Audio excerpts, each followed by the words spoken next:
Quality na naman mga tropa. Labas mo na ba lahat? Hindi mo na. Labas na lang yan. Weh, baka hindi nyo maubos. Iyan na. Boljakan session na naman tayo nito mga repa, oh. Oh, tingnan nyo yung ulo ng isda, oh. Nilagyan pa ng sili sa bunganga. Busy yung mga kaibigan natin dyan, oh, sa pag-ayos ng ating boboljakin. Tuwan-tuwa na naman si chairman, oh. Share ko lang mga kaibigan. Yung nakikita nyo mga isda dyan ay huli namin. Lahat yan ay fresh na fresh. Kakahuli lang yan. Sayang lang hindi ko na videoan or na picturean para maipakita sa inyo kung gaano kalalaki yan. Talagang ulo pa lang, sikip na sa aquarium. Yan, meron tayong sinigang, pritong isda, pritong talong, prutas, chicharong baboy, tapos meron din tayong alamang dyan. Quality talaga ang kain. At syempre, bago tayo kumain, pasalamat muna tayo. Merry Christmas!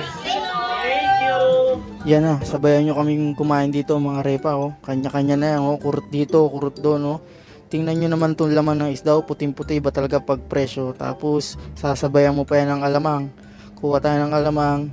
Tapos, lagay natin sa kanin. Tapos, lamas-lamasin lang natin yung ganyan. Tapos, subo, yan, oh. Kita nyo naman, oh. Ang lapad ng mukha ni chairman. Lamong kasi na lamong. Quality talaga mga repa.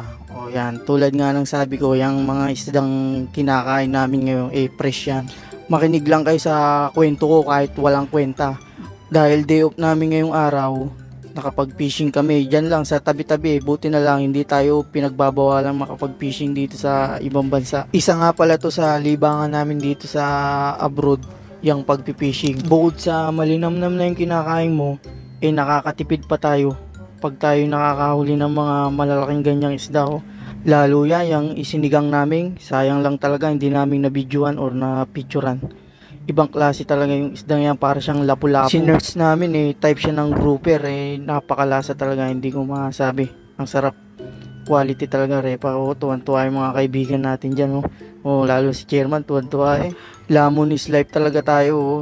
Ito pa isa, tuwan-tuwa, ngiting tagumpay, Sige, kain ka na ng kain dyan, yan, Dito sa ibang bansa, pag hindi mo lilibang yung sarili mo, ay masisiraan ka talaga ng ulo. Kaya dito dapat maghahanap ka ng libangan mo na kung ano-ano lang. Basta i-enjoy na lang natin yun, buhay kung anong meron tayo ngayon. Ang pagiging OFW ay kakambal na yan ng lungkot. Yan repa, tuloy na lang tayo sa pagkain dito, Narinig nyo naman yung background music namin, Paskong Pasko nga, lalong nakakalimutan. Pero syempre, tulad ng sinabi ko, enjoy lang. Update mga kaibigan. Kuha ng kaning. Ang dami pang gulay doon. Gusto ko pala ba, kita yung nilamas lang. Kuha ng bagoong. Hello. Subo. Ang hirap mag-vlog. Ano yung pagkain? Nadidinay. Yung pa doon. Subo. Miguel, huwag kang muna magtanggal.